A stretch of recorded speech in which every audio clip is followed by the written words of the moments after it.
Well, further confidence that you're moving towards the 2% target is almost a cliche now.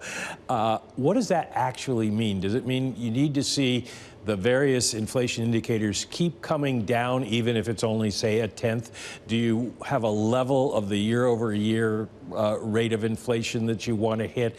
How can people judge what the Fed is going to do, what they're thinking about? So what my view would be is I'd like to see a few more months of inflation reports that are positive in the sense of similar to what we got last month. I'd like to see that continue.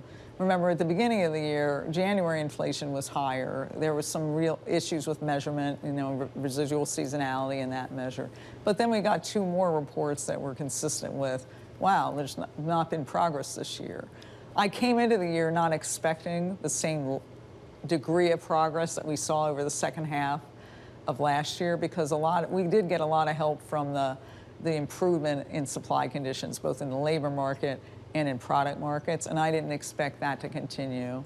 And a lot of the work that the Cleveland Fed does in our Center for Inflation Research suggests that it's going to take some time to get inflation back to 2%, all the way back. So my projection is that we probably won't get there until 2026, but we'll see progress continue in my modal view. And that's enough, right, to then say, okay, it's time to start the process of bringing rates down and normalizing our policy. So as long as it moves down, it doesn't have to hit a point target. Yeah, not to me. To my view, it would be that if I continue to see some of these better inflation reports that we got than we got earlier in the year, if that continues, then I'd feel comfortable starting that process of normalizing rates.